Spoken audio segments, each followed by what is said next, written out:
Welcome to the Ground Jewels. My name is James Dixon and I'm delighted you've joined us this week. This week we're going to be hearing from Meghann Scully. Meghann's a presenter from Ireland, and she's going to be talking to us about the RDS Arena in Dublin. And it's a fascinating chat. It really is. It's such a sweet chat as well. She shares a lot of personal memories and recollections. That arena and that venue is very tied into her sort of family story. There's a bit of tragedy in there too, but she's such a bubbly and bouncy person and personality that I think you'll really enjoy the chat. We also go off and talk about, basically do a tour de force of rugby grounds around Ireland, and she's been to them all. And she's a really fascinating and interesting guest. And it's a lovely, lovely chat. We almost finished at a certain point, and then, as you can tell, I've just left it in because then we just chat for when we're just chatting rubbish for 10 minutes afterwards. But it's good rubbish. I really enjoyed the chat with Meghann. Really, really, really, really nice stuff. Thank you to everyone who said nice things about last week's episode with John Taylor about Old Deer Park and London Welsh. What can you say about John Taylor? Legend of rugby union, one of the greats of the game, player, broadcaster, administrator. One of the ever dwindling band of Welshmen from that great team of the 70s as well, with the recent loss of Barry John and JPR. So, yeah, lovely that people had nice things to say about that. If you've not listened to that, after you've listened to the Meghann episode, go back into the archive, listen to the John Taylor episode, listen to the Charles Dagnall episode, listen to the Nige Tassel episode, listen to the Ailey Doyle episode. We've got lots in the archive. Please check out the archive. I love the archive. Please check out the archive. There we go.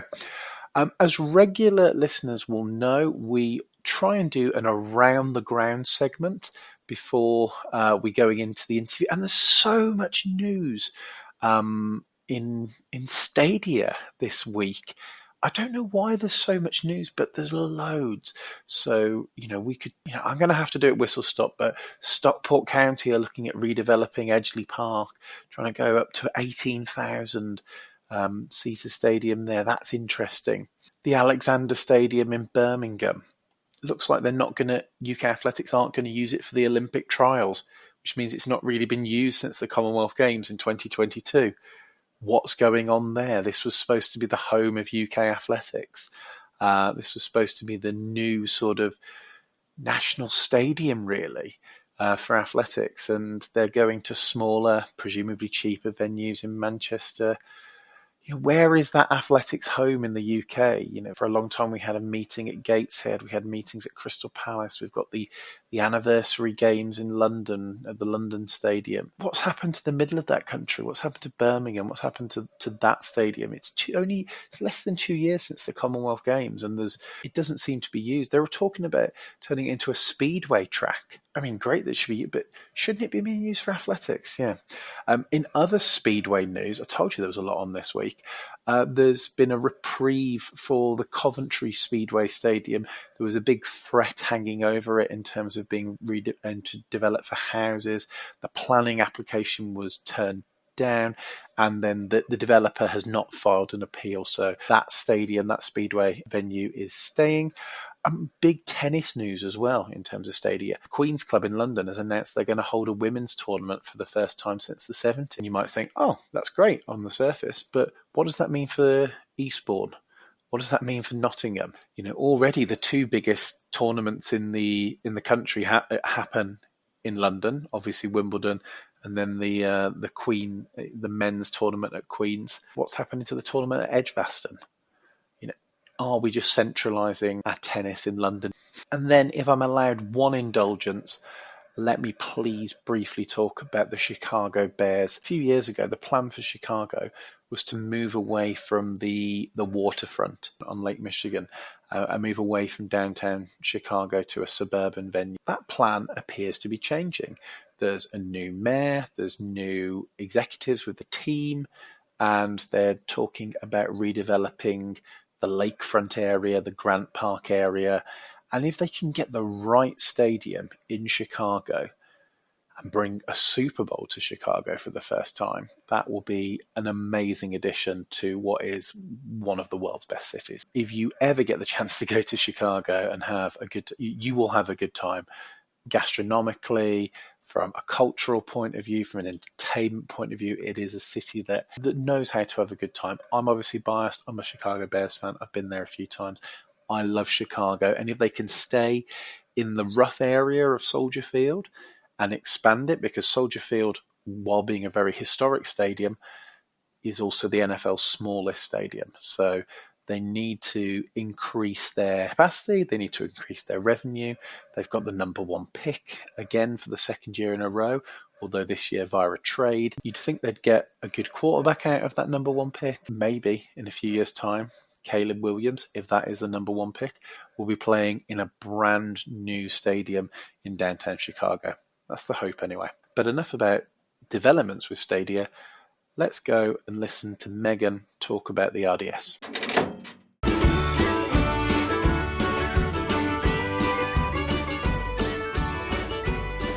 So today we're joined by Meghann Scully, a presenter from Ireland, all the way from Ireland. Very fancy for us. We're going beyond our national borders here.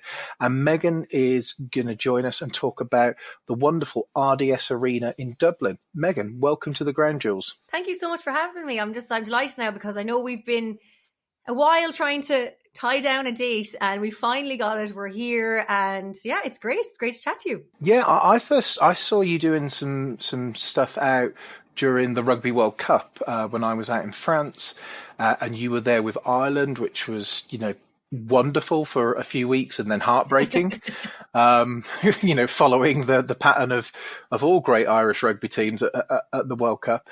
And yeah, we were emailing, and you were then going off traveling and all sorts of things, but we're here and we've got it sorted. So why do you think the RDS Arena in Dublin is a ground jewel?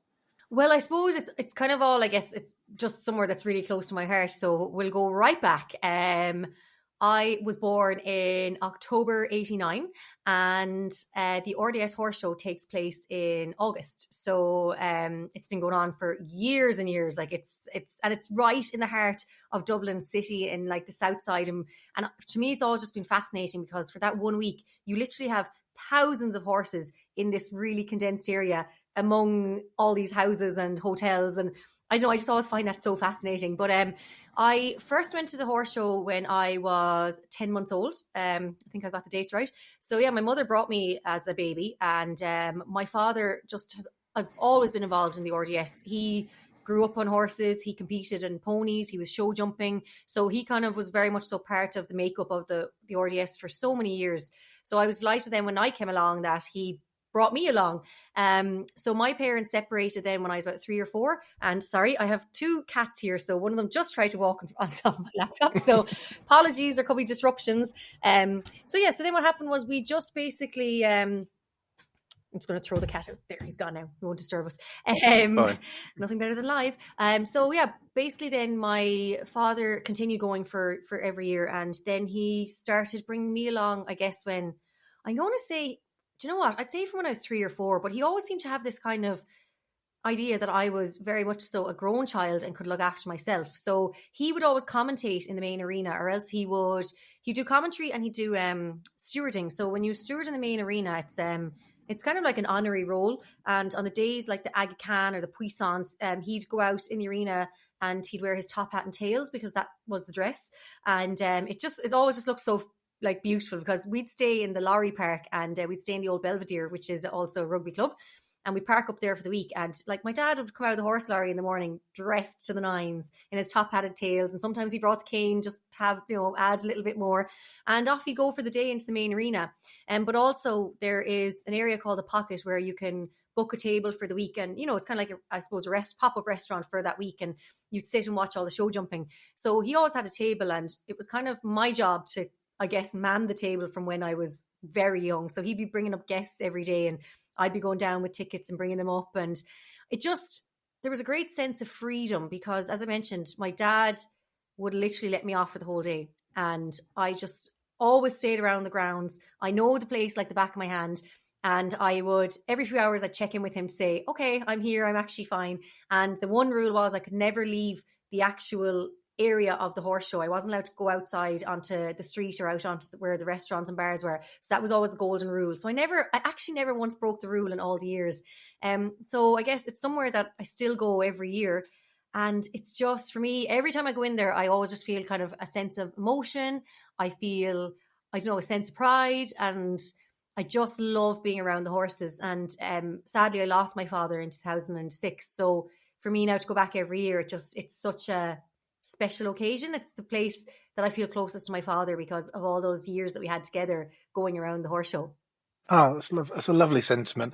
I did a similar thing with my daughter, but it's just at a village cricket club, a six-a-side tournament each year. I'm often on the microphone and I'm letting her wander around, or really just making other people parent her for me. And she has a great time. So I understand. It's interesting what you mentioned about the top hat and tails, because we've been saying RDS, but I guess we should probably explain what that means. So it's the Royal Dublin Society, which holds all this thing, and some British listeners and English listeners might be the Royal Dublin Society, because it was this is an organisation that goes back into the 18th century, that's been operating and working in sort of agriculture and promoting science and doing all sorts of really important things both in Dublin and the whole island of Ireland there, and became the Royal Dublin Society in 1820. And how do you guys feel about that? Because you haven't always had a great relationship with the monarchy. Let's put it that way. And you know what? Again, what I love about that week is Team Ireland and Team GB in the show jumping. It's always, well,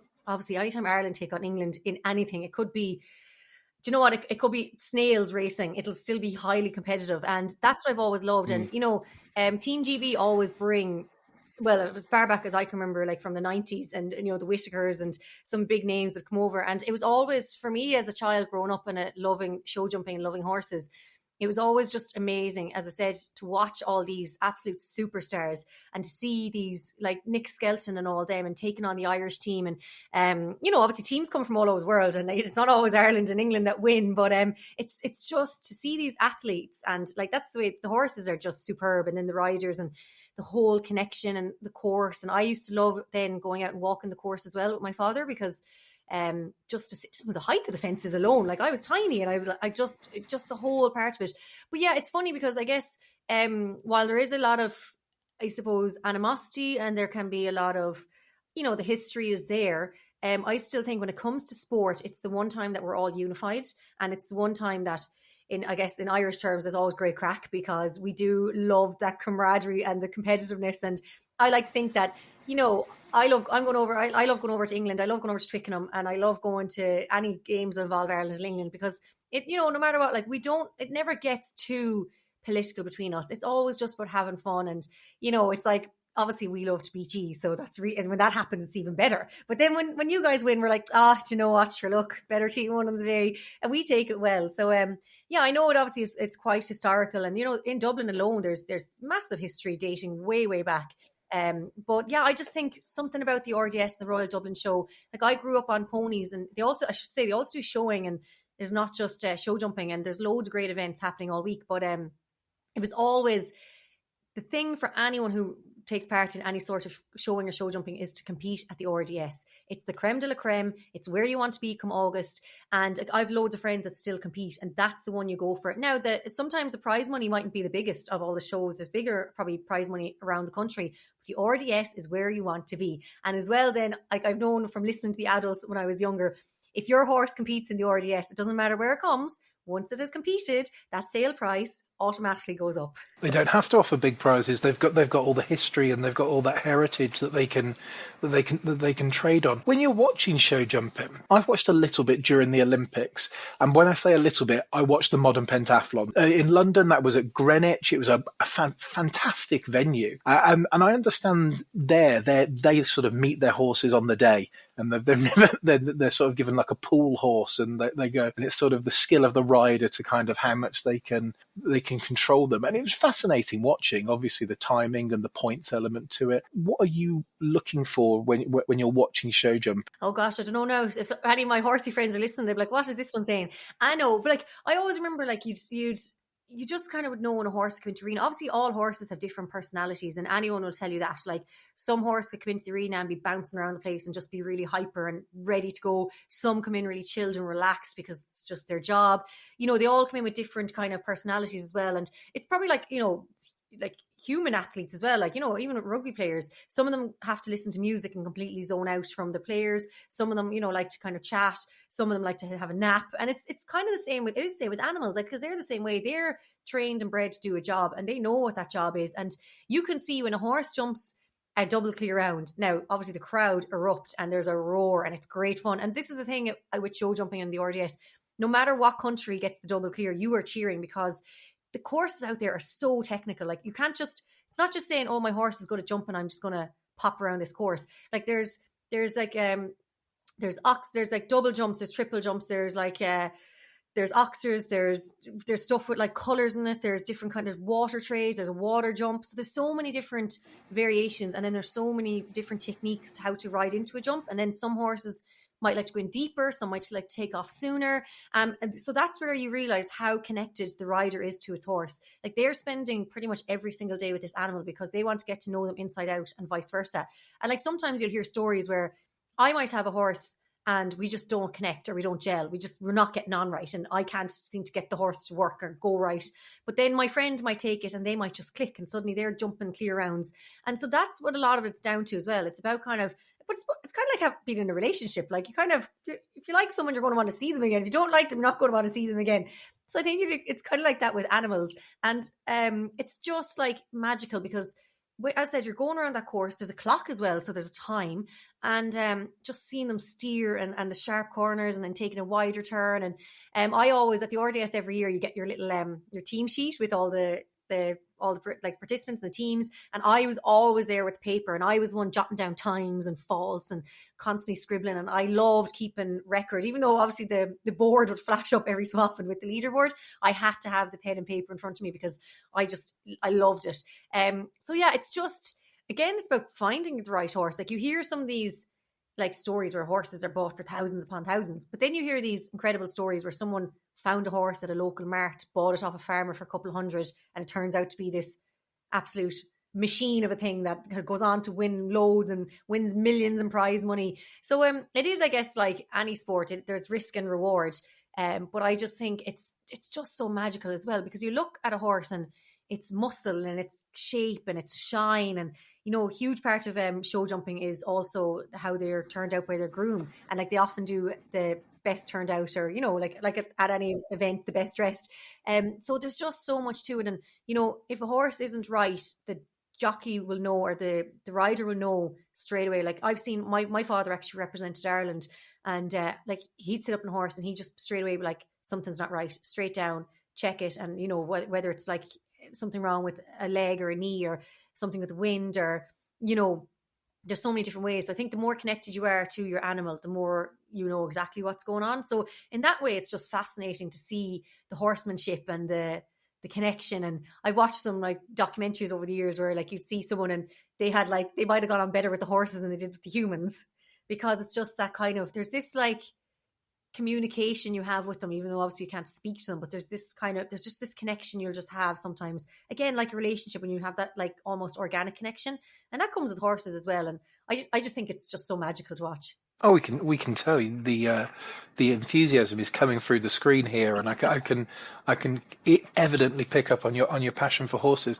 There's a memory that I'd repressed for a long time that's just come back to me. One of my first ever jobs, when I must have been 15 or 16 years old, because we had the Horse of the Year show at Birmingham in the UK. I grew up in Birmingham, and I was employed to be overnight security at the Horse of the Year show. I can't even remember who by, but they were so convinced that the previous year that one of their horses had been tampered with by somebody else or given something that made them perform badly, that my entire job was sitting outside their stables for the whole night, just to make sure that no one interfered with them. I mean, they didn't go on and win, but, you know, it was good money. Well, well, do you know what, though? That's the thing, because at all major horse shows now, especially when you have the likes of the internationals, like, some of those horses are worth millions. So, you know, and they're all in the stable together. And, you know, sometimes I walk through the international stables, and you're just there going, each of these athletes is this whole stable right here, this line of stables it's worth millions. So like they are going there to perform. And you have to remember as well, some of these horses have flown over internationally. Like they've come over in planes. So like it's kind of like, I often used to wonder, I was like, how would you tell a horse you're going on a flight now for the next, from Florida over to Dublin, and just sit still and enjoy the ride? And but they do, but they're used to it because that's their job. They're flying around the world. And I do recall one time. So the old Belvedere Rugby Club is where all the lorries are for the horse show, and it basically it backs onto the stables. And then for us to go into the RDS main arena, you walk kind of through the stables and in you go. And I do remember one evening, because my dad was there for so many years, he used to, on the first day before the show would start, we'd walk around to each entrance and exit. My dad would introduce me to every single security guard and made sure that I knew their name and vice versa. Again, as you mentioned about getting the other people's parents, I think dad was maybe secretly getting them to keep an eye on me. But then I always knew that if I was in trouble or if I was lost even, I'd know where to go, or, so it was always felt really safe. But one time I don't know, I was just wandering around on my own one evening, and like that I've always loved animals. So I used to sometimes just spend hours on my own walking through the stables, just saying hello to the ponies and the horses and everything. And I'll never forget one day walking through, and I heard a big roar, like, hey! And I was only about, I'd say 8 or 9, and I froze and I turned around and I was like, yeah. He's like, what are you doing here? And I was like, huh? He's like, these are the international stables. You should not be in here. And I was like, I just was saying hello to the horses, and I ran out. And never forget, I ran out to my father, and he was like, what's wrong? Because he could see I was like so upset. And I was like, this is the international. And I'd never been, I think he just gave out to me. So then my dad then took me and we walked out, and he went down to the international stables, and he pulled the security guard aside for a quick chat. And he said, look, she wasn't doing any harm. Like, she's clearly a child. She was only saying hello to them.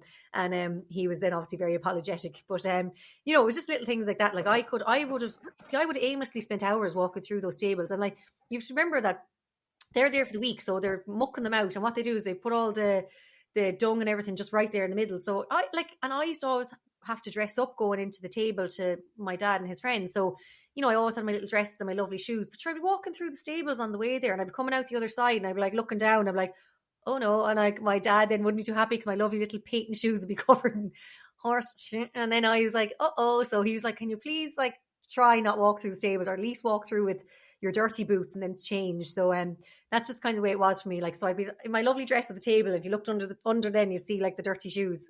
How's your relationship with the event changed? Obviously, you mentioned your father passing away in 2006, and you're still going, from what I gather. And presumably now you're not running through the stables getting muck on your shoes, or are you? Yeah, you'd be surprised. So yeah, it's obviously, for me now it's been completely different. And the first few years after my father died, I was definitely just so grief stricken that I'd be walking around the grounds just crying in front of people. And like I've built up such good relationships with people that are involved. Still the same security guards, and I still go over and say hello to them or introduce myself. And there's still the same team working behind the scenes. And I've met so many friends, like my horsey friends, I call them. And like for years, I used to only see them at the horse show once a year. And I used to, it was always the great meetup because all our lorries we parked together. So for us, it was like a big holiday because all the lorries be together. All the parents would either be hosting kind of barbecues at each other's lorries or in the pub that was on the grounds. And all the kids would just be running around wild, and sure, it was such a sense of freedom. So going back as an adult, I didn't have the lorry anymore, so I'd have to either stay in hotels or find places to stay. I don't have the table anymore, which was in the pocket that the sit down kind of restaurant. So like over the years, like my dad's friends have invited me up to their table because that was a huge part of my week. And that's the one great thing. My dad's friends and connections are still so, so good. So, and the actual unusual thing about it is, as I mentioned, the event is during the RDS Horse Show, it's in August, and the RDS Horse Show takes place in the kind of around the second week of August every year. And my father happened to pass away during the horse show, and his two favourite events were the Puissance and the Aga Khan. They were his top two events of the week, and didn't he pass away that night between the two competitions. So it was kind of poignant for us because that was the only year that we weren't up there together, was the year that he died. And at his funeral, a friend of his said to me, he was involved, and he said, look, your dad used steward in the main arena, so we'd like you to take up his spot and start coming to steward. So after that, I did go steward for a few years, and there's the etiquette and there's the style, and I'd go in and I'd be in the main arena. But I think it was my first year they had me at the water jump. So you're live on TV and you have that all important flag. So if a horse even touches half an inch that water tray, flag goes up and they get points. And I remember when they asked me to do it, I think I was 16 at the time, because I was only 16. And I was like, sorry, what? And then I was like, the water jump. I was like, the pressure, the stress. I actually remember being there and I was like, please, every horse, if you're going to hit the water, be so obvious about it that, you know, the flag has to go up. And I was like, if I have someone now that's kind of, are they, aren't they? And I was like, it's me. Like, I'm the one who will be causing those points. So I remember that being like the big stressful moment for me. And I was like, oh no, I need to do a good job. But I just, I love being part of the makeup, and I did that for a few years. But then my friends started competing in, you know, showing classes and the hunter classes. So I then started to kind of go up and help them out. So then one year, few years now, my friend, they brought the lorry up and I've stayed in the back of the lorry and it's been great. Not as comfortable as I remember when I was a child, because I think, you know, when you're younger, you lie in anything and you're grand. Whereas now as an adult, I'm like, oh, this is actually like, it's a bit coldy, isn't it? But we all pile into the back of the lorry where the horses go. So that's where I used to sleep as a child, by the way. We had a horse lorry with the living quarters. And my dad used to stay there in his lovely double bed. He always had duck feather duvets and duck feather pillows. And Muggins here would sleep in the back with a blow-up mattress and a sleeping bag. And that was just the way it was. But I was a kid, so I was like, this is great. Because I kind of felt like I had my own place to stay in. Because, you know, there was a door between us. And I obviously liked the kind of partition. So to me, I had my own space. And then as I got a little bit older, as a teenager, he let me, like, my friends could come up with us. So then I had to bring all my friends up, and she would great crack up there. So it was brilliant for us. But yeah, so now still when I go back, I'm kind of, I say, gone past the crying stage. So I don't walk around the grounds crying anymore, but I do still I make it my business to meet up with my dad's friends, whether it's to go for a drink with them, watch a show together, go for food together, or even sometimes walk around the grounds. So it's definitely completely different now as an adult, but I'm just so grateful that I can go back and still enjoy it, because as I said, even though my father died in a hospital in Galway and obviously the RDS up in Dublin, that's where I feel closest to him. So anytime I'm there walking around, I just sense him and his energy, and I knew how much he loved it up there. And people still fondly talk about my father because he was such a character. And you mentioned about going around getting dirty in the stables. Well, we have a little thing now. So when friends are competing, we always have bottles of champagne kept aside, and you know, more often than not, if one of my close friends don't win, we usually know the person who has won, and we might pop a bottle of champagne in front of the stables with all the horses and just kind of do little cheers, and that's always like a really fun moment. And I remember, was it last year, one of my friends was coming to the RDS Horse Show for the first time ever. She'd never been, and I was like, oh yeah, well, you know, we'll go to one of the bars when you get in here. I'll show you the grounds. So bless her, she came in like dressed up for like a proper night out, the heels and all. And then I was like to her, I was like, yeah, I forgot to mention that we actually start in the stables. So she came in and we were sitting on bales of hay and bales of straw. And then I was like, you're getting the ultimate horse show experience. Like, this is what it's really like for the horsey crowd. So she loved it anyway. She was like, this is brilliant. So then we went from the stables, and then when all the horses were fed and watered and looked after, then we moved on. But yeah, it's definitely different as an adult being able to socialize. But it's just, yeah, as you can probably tell, like I adore being up there, and I every year go straight into the calendar, not to go away though that week, just to make sure that I'm around Ireland. No, that makes a lot of sense. I have sort of similar with my my granddad. We didn't have a particular sports venue that we go to, but he was from a very specific town in County Durham called Spennymoor, and their accent's very unique. And whenever, you know, he's been dead for a number of years now, but I try and go to at least one Spennymoor town game a year, and it doesn't matter if it's home or away for me. And I just go and stand with people who sound exactly like my granddad did, and it's just lovely to hear that sort of accent, and it brings, you know, loads of nice memories back about him. And so I completely get that sort of connection with, you know, and we can get that connection through a sense of place, and you know, it's magical when you've got that, and I'm pleased that you have it. I just want to talk a little bit about the area, because I've made the mistake once of sort of in my head sort of downplaying and downsizing this area. I had to, for work, come to the Young Scientists show, which is at the RDS Hall, I think, which is right next to the arena. And I've just for work, I'm told they need a few extra hands. The team in Ireland, you know, I was the junior guy at work, and I was just like, oh, how big can this Young Scientist sort of thing be? Yeah, and you're laughing. Yeah, it's just like, it is the biggest sort of competition I've ever seen.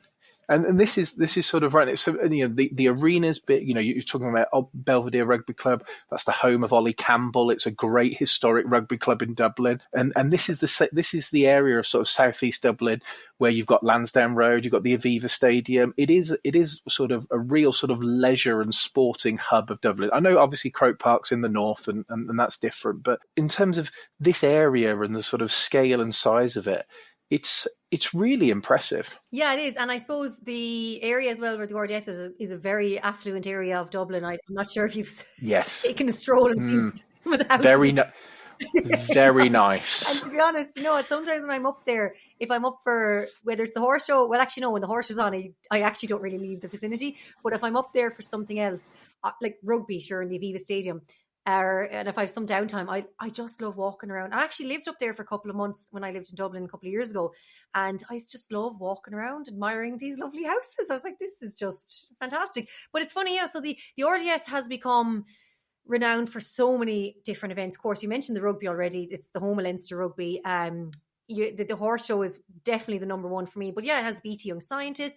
It has concerts in there. Because it has that huge area. It has actually, during the horse show itself, they turned that area into kind of has all these stalls and sale place. So like loads of Irish actually from everywhere, from all over the UK as well, set up stalls for the week so you can go and buy stuff and little trade show. And sure, when I was younger, the amount of, if anyone gave me any money, it went straight into the trade stands and blow it on fluffy horses and nothing to do with horses.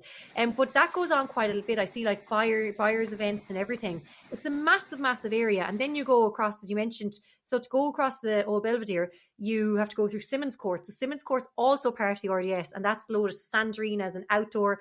I think they get Funderland, which is like our equivalent of, roller coasters and a fun fair that kind of moves around. I think there was an indoor ice skating set up there. And actually, funny enough, the area where the stables are all set up in the Simmons Court, that can be an exam hall for students. So I always think, I'm just like, really? If you saw this during August and saw the amount of horse waste that is all over the place and the hundreds and thousands of horses and stables and everything. And I was like, and then you sit here and do exams. And I've seen that space when it's cleared out, and I can't get over the size of it, because obviously when we're there, it's just stables everywhere. And yeah, so students are in there as well, but obviously they must leave the doors open for a couple of weeks to get the stench out. What else is in there? Actually, back in the early 80s, I hadn't mentioned this yet, but my father is actually in the Guinness Book of World Records for jumping the highest jump bareback on his horse at the time. And it was in the Simmons Court. And back then it was a sand arena. So it's a very multi-purpose location. Wow. So you could literally rock up. Yeah. And so much goes on there. So yeah, again, it's everything that seems to be happening in the RDS. It's really, really popular. It's also the place where Bucks Fizz won the Eurovision Song Contest, Oh, yeah. There you go. It's so, I mean, I could have picked a number of better musical acts to illustrate its cultural significance, but we went with Bucks Fizz. That's fine. Let's talk about rugby a little bit, if that's okay, because a lot of people over here will know the RDS more as the home of Leinster Rugby. We get that on our TVs relatively frequently, although whenever there's a big game, they do seem to decamp to the Aviva, and then they get to seem to claim the Aviva as a neutral site as well. I think must rile Munster fans, surely. I don't know, in terms of, because you get those neutral site semi-finals for the Heineken Cup. Yeah, it's obviously a great time to be an Irish rugby fan. It's a great time to be a Leinster rugby fan. I was at the Aviva last May for the Heineken Cup final against La Rochelle. Obviously, really painful result, didn't quite go their way. But what's rugby like in the RDS? So actually, funny enough, so I'm not a Leinster fan. I'm just going to put it out there. Ooh. No, I'm Galway. So Connacht is my team, but I spent years living in Limerick, which is obviously the home of Munster, and I've probably worked more so with Munster than any province, because I used to cover the Munster games when I worked in radio. So work-wise, Munster was the team, and then Connacht, I was over at the Pro 12 final that time that they bet Leinster in Scotland. It was an absolutely mad dash to get tickets, because the semi-final was against Glasgow Warriors on the Saturday, and the following Saturday was the match, or was the following Sunday, the Leinster had won the week before. So the Leinster fans had taken all the flights and they pretty much had taken all the tickets. So us Connacht fans, we had days to get ourselves across there. And when I tell you what we went to, now I managed to fly from Dublin to Newcastle in one of those little propeller planes. I saw the plane and I was like, oh God, this is not going to end well. Landed in Newcastle. Landed in Newcastle, spent the night there, train up first thing in the morning up to Murrayfield. And then when I say the Connacht fans came in our droves, we actually, I don't know if we outnumbered the Leinster fans, but we definitely outroared them. So I have friends that I know someone that drove from Galway over to Edinburgh, drove like all the way up to Belfast, ferry across, drove all the way across, went to the match, drove back. Friends of mine got a bus. There was a special bus organised, bussed up to Belfast, across the ferry, all the way over. They had to bus through the night and everything. It just was bananas what we did to get across there. And obviously the result, we did it. And it was, I will never forget the time we were all standing at the stadium and the teams were coming in and the roar for the Connacht bus was unbelievable. It's like something I haven't actually experienced before. And this is why I love like the Ireland games are great, but like sometimes when you get to like the Connacht and Munster and Leinster and Ulster, like that's where the real, I think, competitiveness is. And then the Leinster bus came in and it just the energy wasn't there for them. And I think we just all knew deep down, everyone knew it was like, this is going to be Connacht's day. And I'll tell you, we had a great night and we had a great week in Galway. So yeah, but you mentioned about the funny thing about the RDS and Leinster is I only went to my first rugby game in the RDS, I'm going to say in 2019. And I'd never been to a rugby game. For me, I just found it so bizarre because I've grown up with the horse show. And actually when you're at the horse show, so because they do like, they've all water jumps and different obstacles and they have like a hunter style chase as well. They have like actual like mounds of clay and jumps where they jump up and jump down. They actually have dug out, there's a big a triple combination where you jump down into the dip, jump and jump back up. But for some reason when I was that's what I kept thinking. I was like, what's going to happen now when there's rugby on? Because all these dips and holes and lumps and bumps. But it turns out that they only put that there for the horse show. So they must cover them up again because the horse show, I suppose, is only 1 week. And then it was actually a Leinster-Munster game. And I think it was quarterfinals. I found it really bizarre because I was sitting in the Anglesey stand, which I never sit in even at the horse show. I'm either in the pocket or I'm over the far side of the tables, or sometimes I'm in by where the stewards are, or I'm in I sometimes like, because when my dad especially was commentating, I could kind of go wherever I wanted. So sometimes I'd be with the actual competitors, or I'd be in the back, or anywhere, I'd be whatever. But then I'd sit in an actual seat at the Anglesey stand up in the corner, and I was like, this just doesn't feel right to me. This isn't like, this belongs to the horses. But then obviously, as you mentioned, everyone associates it with Leinster Rugby. And actually, I said Munster lost that day. So we drove up and down the one day. And I kind of I don't know, I kind of walked out of it going, no. And because outside, the back of the Anglesey stand is all the grass arenas where all the kind of my friends would take part in all the different show classes. So again, they're obviously all empty on rugby day because there's not any horses around. So yeah, I still find it really hard to like disassociate from the horses and the rugby in the RDS. But anywhere else, like obviously Viva Stadium for me is rugby as well. But yeah, I don't know. I still can't. It feels wrong. I feel like I'm cheating on the horses or something. That's absolutely fine to feel like that. We wouldn't want to put you in an awkward position with the horses, certainly. And that Connacht team was great. I think we're talking like sort of 2015, 2016. They'd been so down, so down for so long, and just steadily sort of built up. And yeah, it was always enjoyed nights out in Galway. Always enjoyed nights out. It's so good. But we nearly lost Connacht Rugby because there's a while there that they were talking about dropping them and getting rid of it. And there's a huge campaign because the people of the west of Ireland were like, absolutely not. Like we're behind this team no matter what. And they weren't winning matches. And then suddenly Pat Lam came in and that team it just clicked. And the reason, like you mentioned, Galway, you could walk out to Galway any day of the week and you'll bump into the Connacht lads because they're just they're out and about. It's Galway, you know yourself, it's just a big town, and the lads are there, and you could bump into them and have a chat with them, and they're really friendly, and they're just a lovely team. And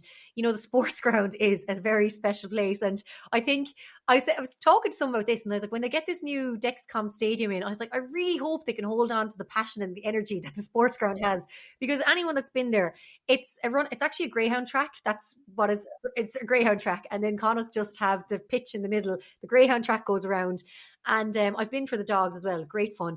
But again, their stand that they have for the rugby is very much so like anything you'd see at a club's like pitch around anywhere in the country. Like not very snazzy, because, as you mentioned, we've got the RDS for Leinster, which is huge spot.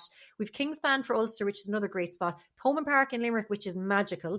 There is Was Musgrave now, Virgin Media Park in Cork as well. So we've got like the rugby has some incredible places.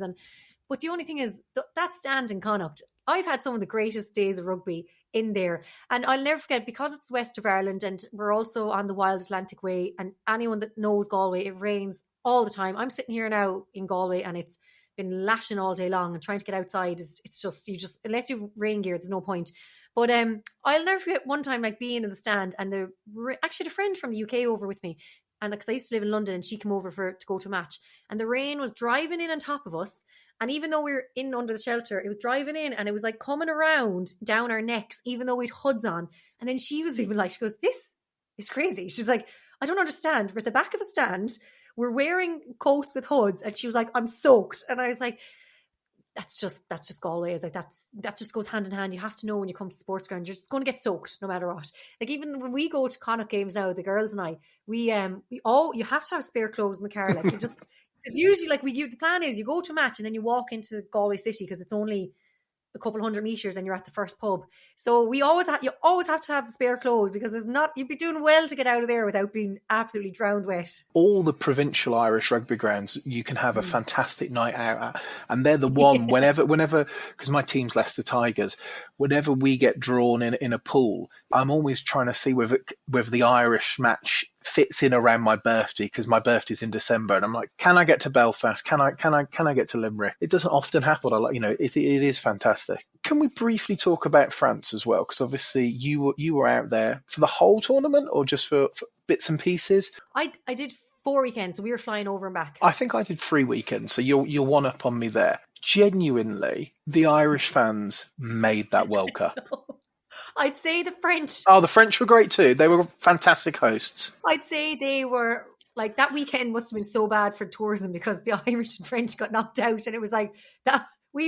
I'd love to know what the money that they made behind those bars on the Moulin Rouge, because I was there most nights myself. It was wild. And I have to say, I obviously agree. The Irish fans, I think, are just the best fans in the world. You can't compete with them.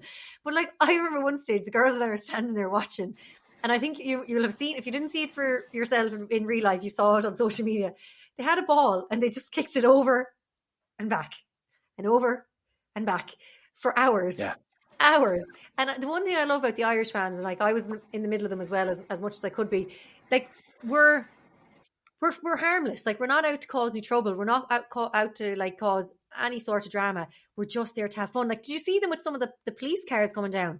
Like, throwing Irish flags over police cars. And then I remember one stage, what the police did was they just threw the sirens on every time, and the police were loving it. They kept driving down that Moulin Rouge, and it was like just to kind of get in on the Irish fun. And I remember like they were stopping buses and they wouldn't let the bus pass until they beeped the horn. And I was like, anywhere else, like you think they would have been like getting into trouble, but the Irish fans are just we're so welcomed everywhere. Because I spoke to a lot of taxi drivers over there, and they say, "Oh, you're Irish." Like, we love the Irish fans. You just bring so much fun, and I think that's what we're like. And as well, we like a lot of people that were probably at the World Cup may never follow rugby from any other time of the year, but we're great for jumping on a bandwagon. Like, if there's any sport or anything big happening across the world, I guarantee you the Irish fans will travel, because we just know how to kind of, I think, put on a good show and show support. And, I've spoken to players over the years, and they all say it, like they can hear the singing, they can hear the shouting, and they love it as well, because it really makes it for them, out there trying to play in conditions and play against some of the top teams. And then you just have the sing song starting, and for me, it's just the most magical place to be. It really was. It was such a fantastic event. And I was in cities where Ireland weren't even playing that weekend, and there was still a huge contingent of Irish there.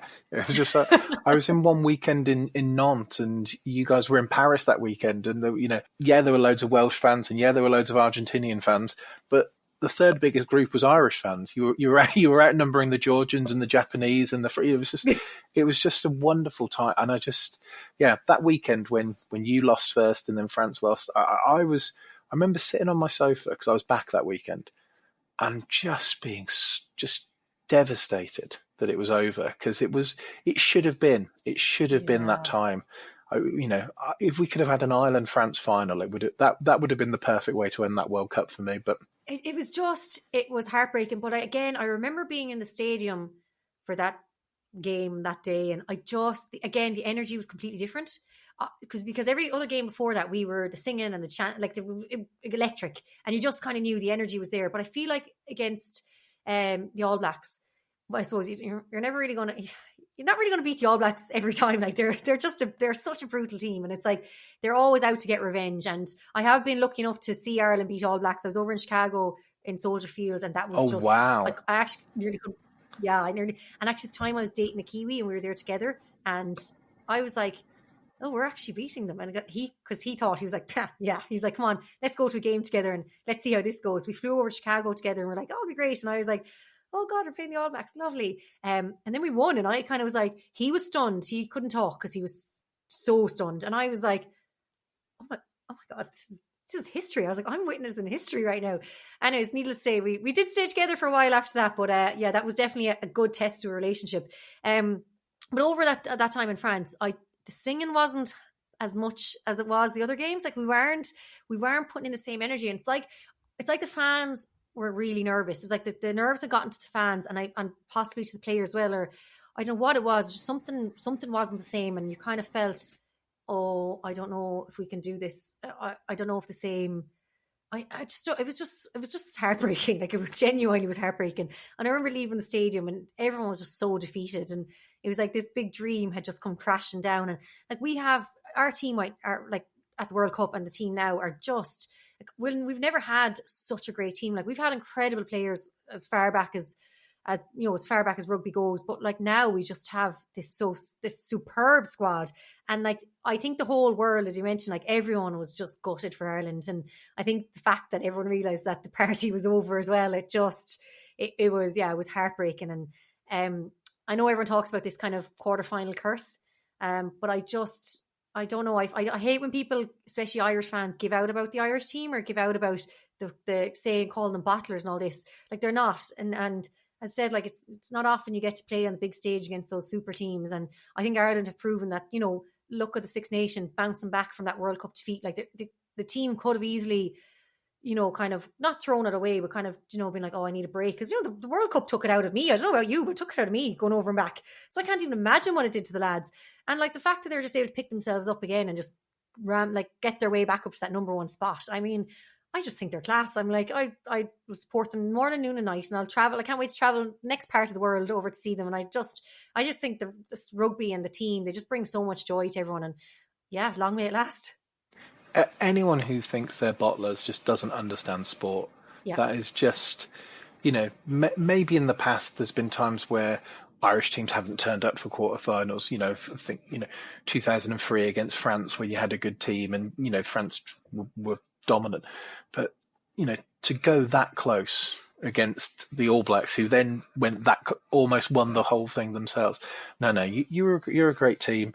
We're speaking, I should probably say, this is why we're all cordial and friendly. We're speaking before the England-Ireland game at Twickenham. If there's been a horrendous decision that's happened that's benefited England, that's why Meghann's still being kind and not cursing the name. But obviously, best of luck to you guys going for that grand slam. And thank you so much for sharing your really personal memories of the RDS, educating me a little bit about show jumping, and then take us on a bit of a tour de force of of all that is Irish rugby, from the provincial stuff to the international game.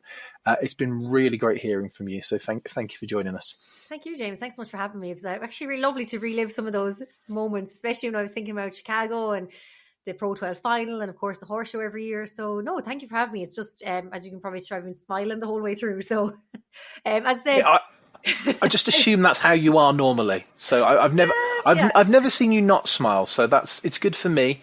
But it's great. And Chicago, I mean, we've signed off now, but what a stadium Soldier Field is, right on the water there. I'm a Bears fan, so I've been a couple of times. It is one of my favourite stadiums. We cycled there, actually. We rented bikes and cycled down along the river. Yeah, all the way down. And I'll never forget, because the weather was unbelievable. It was November and the weather was gorgeous. Like, the sun was shining. We nearly had too many layers on. And then sure, it was just fantastic. And then I was there, obviously, when Ireland did the figure of 8 for Axel. And it was so emotional, and just everything about it. And I think everyone was kind of surprised at the result. I think maybe we, just because, the All Blacks are class, and I've grown up like loving the All Blacks. I grew up like kind of obsessed with them, because I suppose growing up they were just always the greatest team ever. And we, my brother was a massive rugby fan, so John Alumu and all of them, we just were living and breathing sport here. Actually, as a little girl, I probably didn't have as much interest in sport. I just had no choice, because we only had one television, so I had to watch what my brother watched, and that was sport. So I kind of I almost accidentally fell in love with it, because it's all that was around me. So yeah, it was just, and then just, yeah, so being over there for me was magical, because I didn't get to mention it, but I lost my brother as well.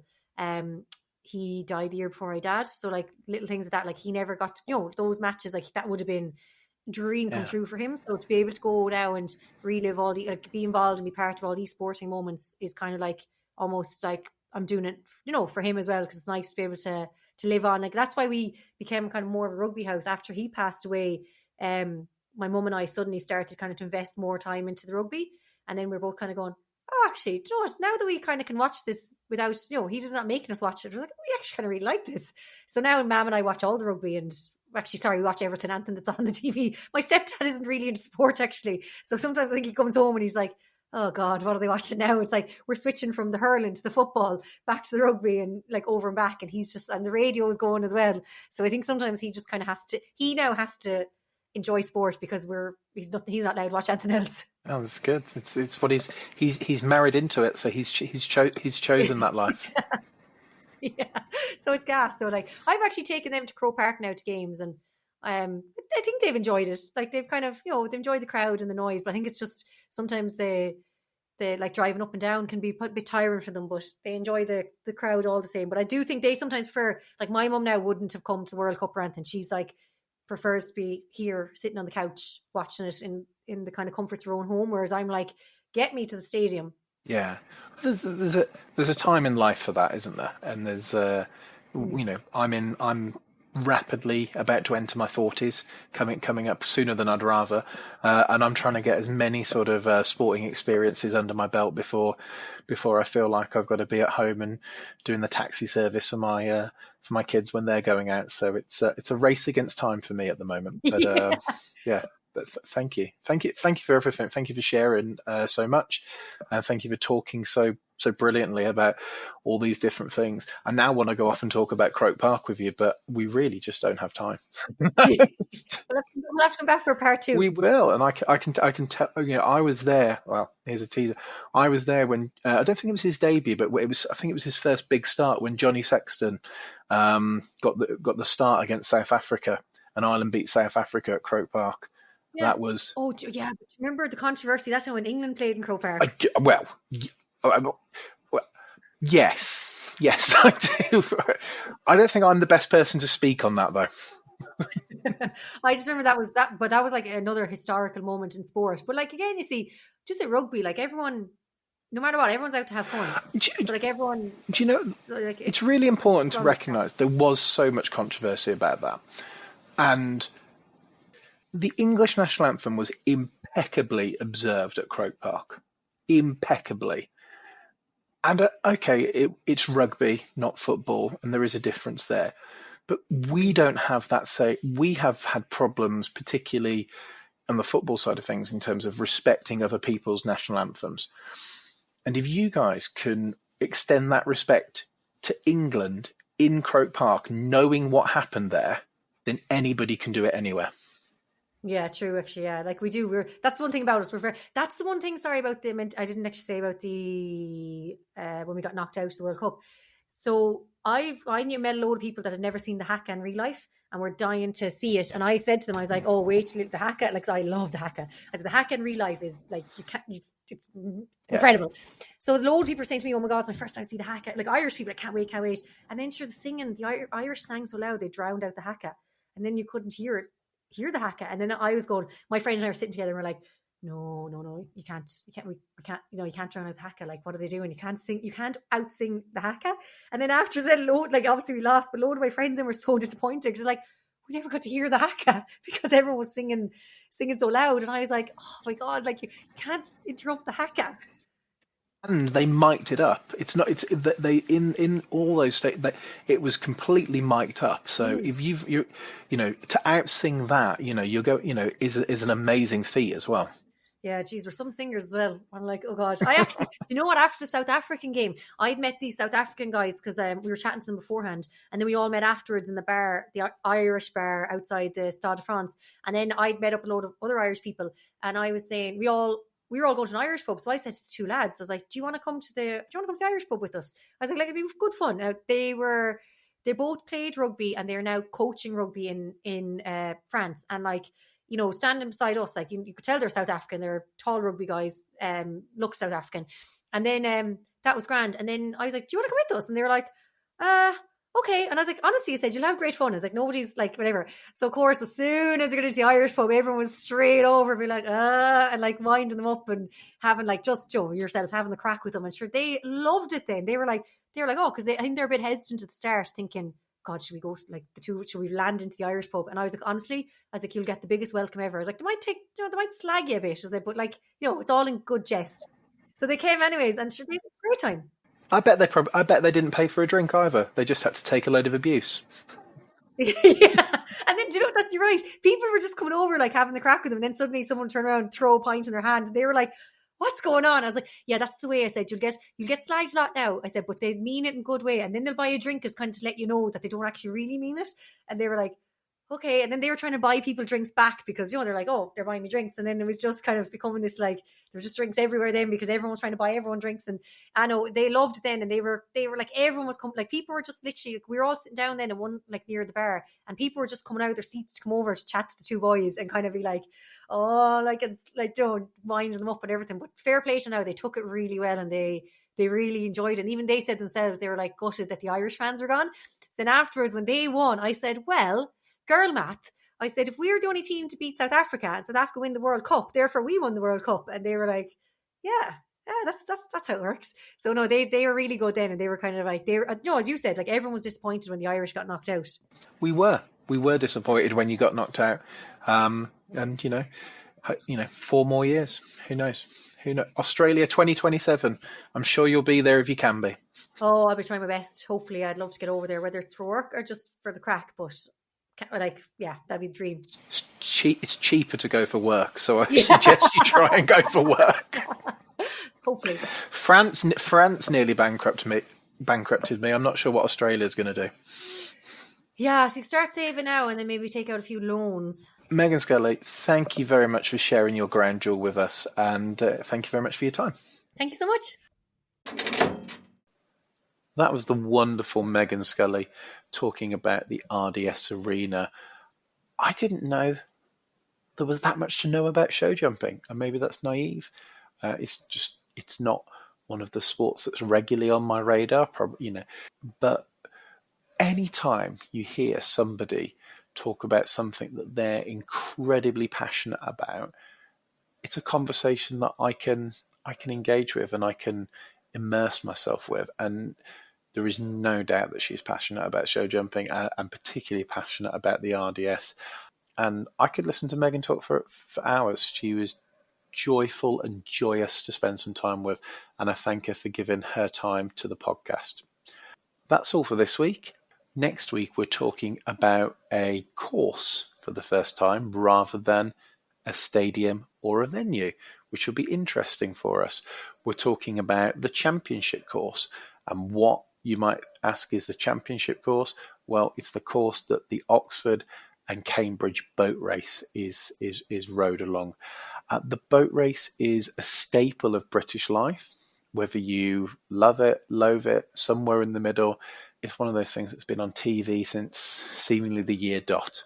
And we have the wonderful Zoe de Toledo, who was a cox in the most famous version of the boat races, at least in modern times, in 2012, when she coxed the Oxford crew that was interrupted by a protester. It's already recorded. It is another fantastic podcast. You will learn a lot about rowing, and just like Meghann, you will really warm to Zoe. She's a fantastic interviewee. She's so passionate about rowing and this course in particular, and she talks so authoritatively about it. It is a great interview. Please join us again next week. Until then,